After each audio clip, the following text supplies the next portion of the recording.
Ao que tudo indica, o STF vai mudar seu entendimento sobre a prisão após segunda instância. O efeito prático é muito ruim para o clima de impunidade que existe no país. A questão é bem complexa e a gente vai aprofundar esse assunto no Livros de Notícia de hoje. Eu sou Mano Ferreira e nesta sexta-feira, 25 de outubro, nós estamos completando a segunda semana do Livros de Notícia. Como você já sabe, de segunda a sexta-feira, você pode acompanhar aqui com a gente os principais destaques do dia para quem defende a liberdade por inteiro.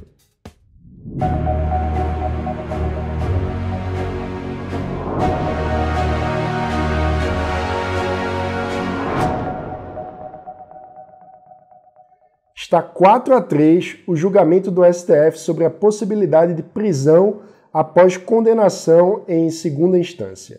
Alexandre de Moraes, Edson Fachin, Luiz Roberto Barroso e Luiz Fux são os ministros que votaram pela manutenção do atual entendimento, ou seja, pela prisão após a condenação no órgão colegiado, que é a segunda instância, quando a pessoa é julgada por vários juízes. Já os ministros Marco Aurélio, Rosa Weber e Ricardo Lewandowski votaram pela mudança de entendimento. Ou seja, eles querem que a prisão só seja permitida após o trânsito em julgado, quando se esgotam todos os recursos. Para entender melhor essa confusão, a gente vai conversar hoje com o conselheiro jurídico do Livres, Irapuan Santana. Para quem não sabe, Irapuan já trabalhou no Supremo como assessor do ministro Luiz Fux e sabe tudo sobre direito constitucional e sobre o dia a dia lá do STF. Ira, explica pra gente essa confusão. Olá, galera do Livres, olá, Mano. Hoje eu tô aqui para desenrolar para vocês o que tá rolando lá no Supremo Tribunal Federal, fazer um histórico. Até 2009 era possível a prisão após a segunda instância. Aí, no habeas corpus, o Supremo Tribunal Federal falou que não, que tinha que esperar o trânsito em julgado. Aí, a lei em 2011 mudou e falou que também precisava aguardar o trânsito em julgado. Até aí tudo bem. O problema foi que em 2016, sem mudança de nada, mas só com a mudança da composição, o Supremo mudou de posicionamento de novo, falando que precisava de prisão após a segunda instância, que não precisava de trânsito em julgado. E aí, depois um outro recurso, ele manteve isso, e depois teve o HC do Lula em 2018, falando que tinha que manter a prisão em segunda instância. Agora, alguns ministros mudaram de opinião e mudou novamente a composição da corte. E aí, na ADC 43, 44 e 54, parece que vai mudar agora o posicionamento da corte de novo para aguardar o trânsito em julgado para fazer a prisão. É mais ou menos isso aí, essa confusão descomplicada para vocês. Um abraço. Ira, um dos assuntos mais falados durante o julgamento ao longo dessa quinta-feira foi o voto da ministra Rosa Weber. No julgamento anterior sobre esse mesmo assunto, ela argumentou que a segurança jurídica e a estabilidade das instituições eram mais importantes do que a convicção pessoal dela, que acreditava na tese da prisão após o trânsito em julgado. Só que ontem ela mudou o voto e defendeu a mudança da jurisprudência. Do ano passado para cá, a Constituição não mudou. Então, por que a Rosa Weber mudou o voto? Então, a questão da ministra Rosa Weber, ela não mudou o posicionamento. A questão dela é que ela vem sempre perdendo, né, e sempre achando que tinha que aguardar o trânsito em julgado. Né, o que vem modificando, na verdade, são os outros ministros. E agora vai ter uma adesão maior. Então, a ministra Rosa não é o fiel da balança nesse caso. O que aconteceu no HC do Lula foi que ela aplicou o que era o posicionamento da casa. Porque, como é um processo individual, tem que aplicar o que foi decidido em repercussão geral. Então, como em repercussão geral, o que foi decidido era que não precisava esperar o trânsito de julgado, ela aplicou para o caso concreto esse entendimento. Agora, vai ter aí um controle concentrado de constitucionalidade, que vai decidir para todos os processos, para todos os casos no país inteiro. E aí, na formação desse novo posicionamento do Supremo, ela pode aplicar aquilo que ela entende ser o mais efetivo, né, o melhor. E aí, no caso, no entendimento dela, é a ideia de que precisa aguardar o trânsito em julgado. Ira, como você explicou, esse é o entendimento dela à luz da Constituição, mas em termos de consequência prática, o que é que essa decisão significa na tua avaliação? Então, mano, a consequência prática de voltar, né, ao caso de só prender após o trânsito em julgado é de se voltar a ser um país da impunidade, né? Os poderosos, os ricos, eles continuam podendo entrar com recurso eternamente até ter uma prescrição do crime. Um caso clássico que a gente tem é o do Edmundo, né? Que ele nunca pisou na prisão, apesar de ter matado, atropelado, né? Ter cometido um homicídio, né, e nunca ter pisado na prisão. Então o crime prescreveu no STJ e ficou por isso mesmo. Até o ministro Barroso falou sobre isso na primeira vez que votou sobre o caso. Então tem esse problema. E a gente tem que lembrar que vários países da Europa, né, eles não preveem esse tipo de coisa. Então não é se falar que é um direito humano, né, que está sendo resguardado. Né, a gente tem Espanha, França, Alemanha, Argentina, Inglaterra. Esses são casos em que você não precisa transitar em julgado para poder cumprir a pena de prisão. Isso é revoltante demais, né? A gente vê o Brasil com uma justiça, um sistema de justiça extremamente desigual. Muita gente vai presa sem julgamento, muitas vezes até por crimes sem vítimas ou crimes não violentos. Enquanto isso, tem gente que é condenada em 2 instâncias, ou seja, a justiça entende que a pessoa é culpada, mas ela tem dinheiro para pagar advogado, fica recorrendo para sempre e não vai presa. Isso é sintoma de que o STF não estaria cumprindo o seu papel, Ira? Qual seria o caminho para mudar essa situação, no teu modo de ver? A nossa Constituição, ela fala expressamente em aguardar o trânsito em julgado. Então, apesar de ser uma necessidade, né, a gente ter a prisão em segunda instância, né, após a condenação em segunda instância, eu particularmente entendo que a gente não pode fazer esse tipo de interpretação e que isso poderia ser modificado sim por uma emenda constitucional. Então, assim, para mim, o Supremo Tribunal Federal está fazendo o correto, por incrível que pareça, porque a Constituição é textual e expressa nesse sentido, falando que precisa aguardar o trânsito em julgado. E a maneira legítima de se fazer uma modificação desejável, aí sim, é via emenda constitucional, via Congresso. Mas aí, como eu disse, né, como a gente sabe, é um caso muito difícil e complicado da gente poder debater e analisar. Mas é isso, pessoal. Um abraço. Eita, país complicado, né? O Brasil não é para amadores mesmo. Ira, obrigado pelos esclarecimentos. A questão é complexa. E lembrando, o julgamento foi interrompido ontem com placar de 4-3 e agora só deve ser retomado no dia 6 ou 7 de novembro. Ainda vai ser dito.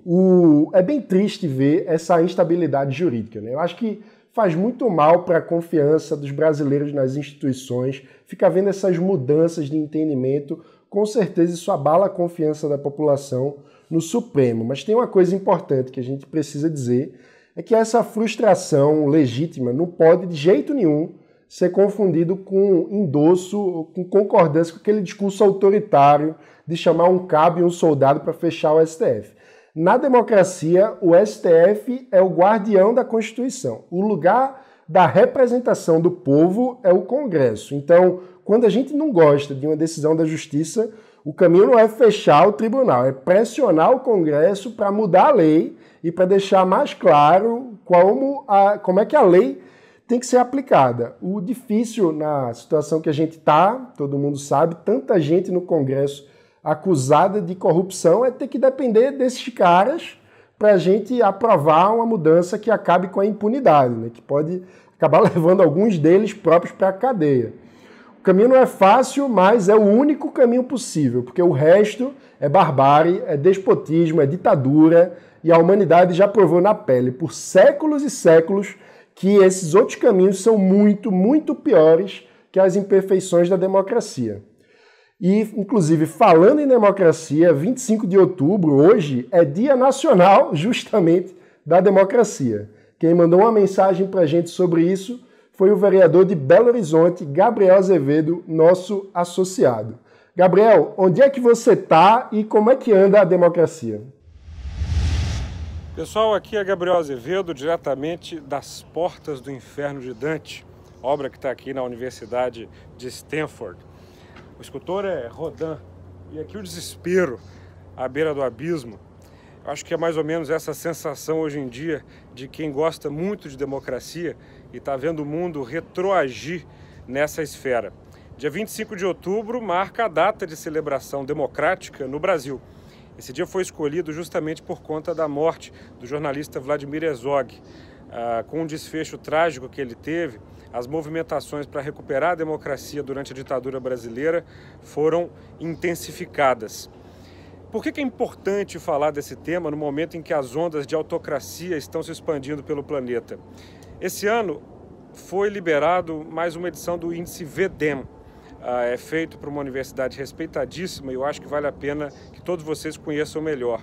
O índice V-Dem torna científica a análise da democracia no planeta e ele comprova que a gente está retroagindo.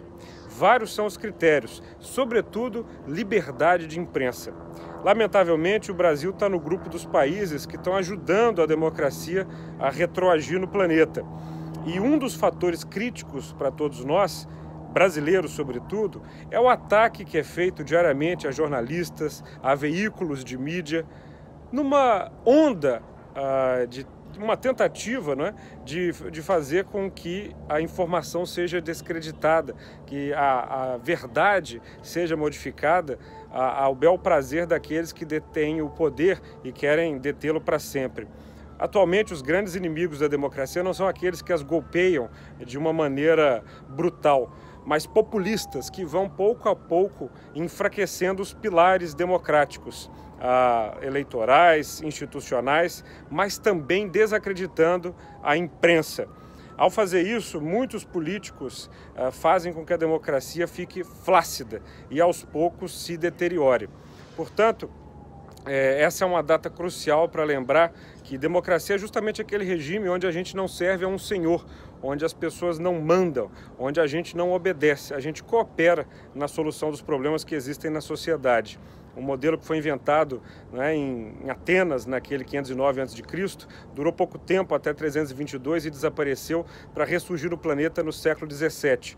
Foi ganhando espaço em ondas de avanço e retrocesso, e hoje a gente enfrenta essas dificuldades atuais para combater populistas, tá certo? Gabriel Azevedo, direto de Stanford, para o Movimento Livres. A gente defende a liberdade por inteiro. Tá certo, Gabriel. Obrigado. Como você disse, o Livres defende a liberdade por inteiro. Na política, o caminho da liberdade é a democracia, com suas imperfeições e suas dificuldades. O liberalismo nunca prometeu um mundo perfeito, mas sempre se empenhou em melhorá-lo. Em dias como hoje, com a notícia de que a impunidade pode ganhar mais uma batalha no Brasil, a gente sabe que é difícil manter a esperança. Mas o bom de ser liberal é que a gente pode ter várias referências. A gente pode lembrar, por exemplo, que o mundo já foi totalmente baseado em monopólios definidos pelo rei. A gente pode lembrar que as pessoas já foram obrigadas a seguir um caminho em suas vidas contra sua própria vontade, só por conta da família em que nasceram. No Brasil, a gente já teve milhões de pessoas escravizadas, a gente já foi impedido pelo governo até mesmo de saber quanto é que a gente ganhava no fim do mês, porque a inflação deixava tudo maluco. A gente já teve ditadura, com censura nos jornais, tortura contra adversário político, contra quem pensava diferente. A gente teve tudo isso, mas a liberdade venceu várias batalhas, a gente não pode esquecer disso. Muita gente pode prometer o céu, mas geralmente as promessas de céu acabam criando um inferno aqui na Terra. Quem acredita na liberdade não gosta de fazer promessa, mas trabalha por um mundo melhor e faz esse mundo melhor na prática, com democracia e com liberdade. Esse é o compromisso do Livres, sempre será, e é um pouco disso que a gente vai ver agora na prática no Giro Livres. Que não adianta a gente querer enquadrar e formatar na lógica antiga, não faz sentido. Outro dia eu tava num debate, o pessoal falando contra a Rappi e o iFood, falando que isso é subemprego. Pergunta pro menino lá que tá andando de bicicleta, de moto pra entregar e ajudando com R$900 na família dele, se ele prefere isso ou se ele prefere ficar implorando por um auxílio. Ele não tem outra opção. Então a gente tem que entender o seguinte, a tecnologia avançou, essas alternativas abriram possibilidades novas e na forma tradicional de enxergar e enquadrar por lei não vai dar resposta à altura. A gente não vai conseguir, em hipótese alguma, com projeto de lei de vereador, dar resposta para as demandas que a inovação tecnológica trouxe. O deputado Marcelo Calero, do Cidadania, que é diplomata, condenou a proporção que o caso tomou. É uma desonra para o país que a chefia da principal embaixada do Brasil no exterior fique sujeita aos caprichos do filho do presidente. Olá pessoal, gostaria de convidar associado ao Livres para escrever para a gente. A gente está inaugurando um novo site nas próximas semanas e a gente tem também duas parcerias, uma com o Infomoney e uma com o Estadão, no Estado da Arte, para que a gente possa publicar textos dos nossos associados. Então, entre em contato através do endereço contato@eusolivres.org, mande os seus textos, mande as suas ideias, que a gente pode te direcionar para uma publicação. Obrigado. E nós temos que realmente avaliar essa histeria que está tomando conta por conta da polarização nas redes sociais. Isso vai destruir o nosso país, vai destruir as políticas públicas. Temos que pensar em dados, evidências e estatísticas. E aí eu destaco uma outra fala da Nayara, que disse: a responsabilidade do poder público, que deve implementar uma agenda não segundo a sua visão de mundo, mas sim visando impactar o segmento para qual aquela política pública foi desenhada. Acho que isso é a síntese do que nós precisamos pensar no Brasil hoje. O debate sobre desigualdade é um debate interessantíssimo. Que, aliás, não foi uma novidade, precisa ser aprofundado no Brasil também, especialmente por aquilo que ele realmente deve ser. A desigualdade é essencialmente um problema político antes de ser um problema econômico. E por que é um problema político? Porque é uma circunstância que acirra os ânimos, cria ressentimentos sociais e cria lastro para políticas populistas.